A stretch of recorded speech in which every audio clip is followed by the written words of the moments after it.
Hi friends, welcome to my channel. Friends, మనకు భారత సైన్యంలో ఆఫీసర్ ర్యాంక్డ్ పోస్టులకు సంబంధించి 394 పోస్టులను అయితే భారత సైన్యం వాళ్ళు అయితే రిలీజ్ చేశారు. ఒకసారి డీటెయిల్స్ చూసినట్టయితే ఫస్ట్‌గా కంపెనీ నేమ్ చూసినట్టయితే Union Public Service Commission UPSC. ఎలాంటి పెద్ద ఎగ్జామినేషన్ అయినా యూపీఎస్‌సి వాళ్ళు అయితేనే కండక్ట్ చేస్తారు. ఫ్రెండ్స్, పోస్ట్ నేమ్ వచ్చేసి National defence Academy and Naval Academy examination 2026 అని క్లియర్‌గా మెన్షన్ చేశారు ఫ్రెండ్స్. ఎన్‌డీఏ మరియు ఎన్ఏ ఎగ్జామినేషన్‌కైతే పోస్ట్‌లు అయితే కేటాయించారు ఫ్రెండ్స్. నంబర్ ఆఫ్ పోస్ట్ చూసినట్టయితే 394 మేల్ వాళ్ళకి 370 కేటాయించారు. ఫీమేల్ వాళ్ళకి 24 కేటాయించారు ఫ్రెండ్స్. సాలరీ చూసినట్టయితే 56,100 నుండి 1,77,500 వరకు పర్ మంత్ ఇయ్యడం జరుగుతుంది అని క్లియర్‌గా మెన్షన్ చేశారు ఫ్రెండ్స్. క్వాలిఫికేషన్స్ చూసినట్టయితే 12థ్ క్లాస్ వాళ్ళు అయితే అప్లికేబుల్ అని క్లియర్‌గా మెన్షన్ చేశారు friends.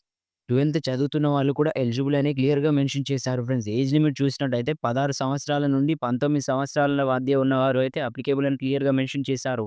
16.5-19.5 start date of application చూసినట్టయితే 10/12/2025 ఫ్రెండ్స్, ఆల్రెడీ అయితే అప్లికేషన్ స్టార్ట్ అయింది ఫ్రెండ్స్.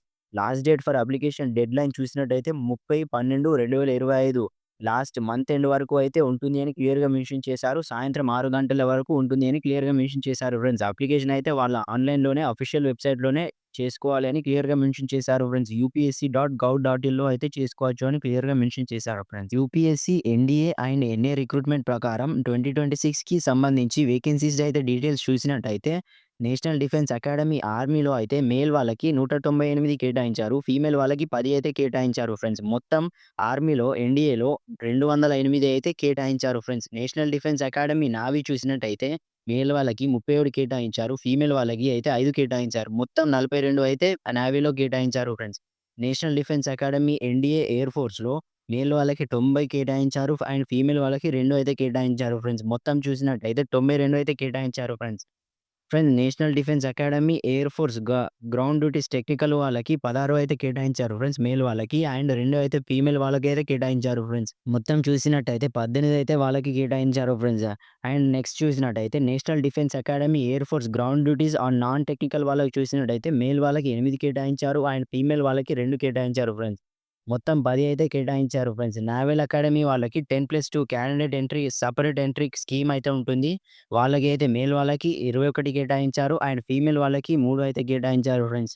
మొత్తం 24 అయితే కేటాయించారు ఫ్రెండ్స్. మొత్తం మేల్ వాళ్ళకి చూసినట్టయితే 370 కేటాయించారు. ఫీమేల్ వాళ్ళకి 24 కేటాయించారు ఫ్రెండ్స్.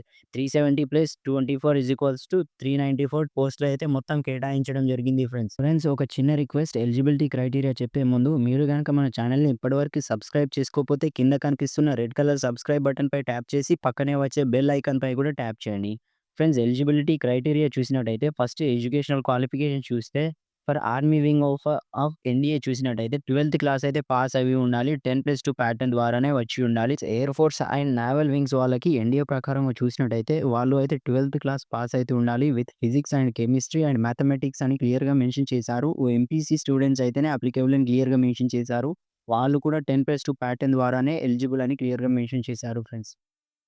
ఫ్రెండ్స్, ఇంపార్టెంట్ ఒక నోట్ అయితే ఇవ్వడం జరిగింది. క్యాండిడేట్స్ అపియరింగ్ ఇన్ 11థ్ క్లాస్ ఆర్ నాట్ ఎలిజిబుల్ అని క్లియర్‌గా మెన్షన్ చేశారు. ఫ్రెండ్స్, 12థ్ క్లాస్ చదువుతున్న వాళ్ళు అయితేనే ఎలిజిబుల్ అని క్లియర్‌గా మెన్షన్ చేశారు. 12థ్ క్లాస్ చదువుతున్న ఆ పైన ఉన్న అభ్యర్థులు అయితే వాళ్ళకి ఏజ్ ప్రకారం ఎలిజిబుల్ అయ్యి ఉంటే వాళ్ళు అయితే ఎలిజిబుల్ అని క్లియర్‌గా మెన్షన్ చేశారు. 12థ్ కంప్లీటెడ్ ఆర్ 12థ్ క్లాస్ చదువుతున్న వాళ్ళు. ఎవరైతే 11థ్ చదువుతున్నారో వాళ్ళైతే ఎలాంటి ఎలిజిబిలిటీ లేదు అని క్లియర్‌గా మెన్షన్ చేశారు ఫ్రెండ్స్. ఇంపార్టెంట్ అని హైలైట్ చేయడం జరిగింది ఇక్కడ. ఏజ్ లిమిట్ గనుక చూసినట్టయితే మినిమమ్ ఏజ్ వచ్చేసి 16.5 ఇయర్స్ అయితే కేటాయించారు. మాక్సిమం ఏజ్ వచ్చేసి 19.5 ఇయర్స్ అయితే కేటాయించారు ఫ్రెండ్స్. 1 జూలై 2007 నుంచి 1 జూలై 2010 మధ్య ఉన్న అభ్యర్థులు మాత్రమే ఎలిజిబుల్ అని క్లియర్‌గా మెన్షన్ చేశారు friends. Friends, unmarried male and female candidates between ఈ డేట్స్ మధ్య జన్మించిన వారే ఎలిజిబుల్ అని క్లియర్‌గా మెన్షన్ చేశారు ఫ్రెండ్స్. అన్‌మ్యారీడ్ పీపులే ఎలిజిబుల్ అని క్లియర్‌గా మెన్షన్ చేయడం జరిగింది friends. Friends, date of birth అయితే ఉంటుంది కదా! అదైతే matriculation or school secondary examination certificate మీ ఎస్ఎస్‌సి మెమో ప్రకారమే తీసుకోవడం జరుగుతుంది అని క్లియర్‌గా మెన్షన్ చేశారు ఫ్రెండ్స్. అప్లికేషన్ ఫీస్ చూసినట్టయితే కేటగిరీ వైస్‌గా జనరల్ ఓబీసీ మేల్ క్యాండిడేట్స్ వాళ్ళకి రూ. 100 అయితే కేటాయించారు ఫ్రెండ్స్. ఫీమేల్ క్యాండిడేట్స్‌కి ఎలాంటి ఫీజ్ అయితే లేదు. ఎస్సీ, ఎస్టీ క్యాండిడేట్స్ వాళ్ళకి ఎలాంటి ఫీ లేదు. వార్డ్స్ ఆఫ్ జేసీఈఓస్, NCOs are studying in military Sainik schools వాళ్ళకి కూడా ఎలాంటి ఫీజ్ అయితే అవసరం లేదు. కానీ వాళ్ళు చదువుతున్నట్టు ఒక సర్టిఫికేట్ అయితే రిక్వైర్డ్ అని క్లియర్‌గా మెన్షన్ చేశారు ఫ్రెండ్స్. పేమెంట్ మోడ్ వచ్చేసి ఆన్‌లైన్‌లోనే పే చేయవలసి ఉంటుంది అని క్లియర్‌గా మెన్షన్ చేశారు. ఫ్రెండ్స్ ఒకసారి పే అయినాక మీ అప్లికేషన్ అయితే రిజెక్ట్ అయితే ఎలాంటి రీఫండ్ అయితే రావడం జరగదు అని క్లియర్‌గా మెన్షన్ చేశారు ఫ్రెండ్స్. ఒకసారి అయితే మీరు చూసుకొని అప్లికేషన్ చేయవలసి ఉంటుంది అని క్లియర్‌గా మెన్షన్ చేశారు. సెలక్షన్ ప్రాసెస్ చూసినట్టయితే 3 స్టేజెస్‌లో కండక్ట్ చేస్తారు. ఫస్ట్ ఇది written examination and second stage వచ్చేసి service selection board SSB interview అయితే కండక్ట్ చేయడం జరుగుతుంది. అండ్ థర్డ్ స్టేజ్ వచ్చేసి మెడికల్ ఎగ్జామినేషన్ అయితే కండక్ట్ చేయడం జరుగుతుంది అని క్లియర్‌గా మెన్షన్ చేశారు. ఫ్రెండ్స్ ఫస్ట్ స్టేజ్ చూసినట్టయితే రిటన్ ఎగ్జామినేషన్ అయితే ఉంటుంది. అది అయితే యూపీఎస్సీ వాళ్ళు అయితే కండక్ట్ చేయడం జరుగుతుంది. పేపర్ 1 చూసినట్టయితే మ్యాథమెటిక్స్ అయితే ఉంటుంది. 300 మార్క్స్‌కి అయితే ఎగ్జామినేషన్ ఉంటుంది. 2.5 అవర్స్ అయితే ఇయ్యడం జరుగుతుంది అని క్లియర్‌గా మెన్షన్ చేశారు ఫ్రెండ్స్. పేపర్ 2 చూసినట్టయితే జనరల్ అబిలిటీ టెస్ట్ అయితే ఉంటుంది. 600 మార్క్స్‌కి అయితే ఇయ్యడం జరుగుతుంది. డ్యూరేషన్ వచ్చేసి 2.5 అవర్స్ అయితే ఇయ్యడం జరుగుతుంది అని క్లియర్‌గా మెన్షన్ చేశారు. పేపర్ 2లో పార్ట్ ఏలో ఇంగ్లీష్‌కి 200 మార్క్స్ కేటాయిస్తారు. పార్ట్ బిలో జనరల్ నాలెడ్జ్‌కి 400 మార్క్స్ అయితే ఇవ్వడం జరుగుతుంది.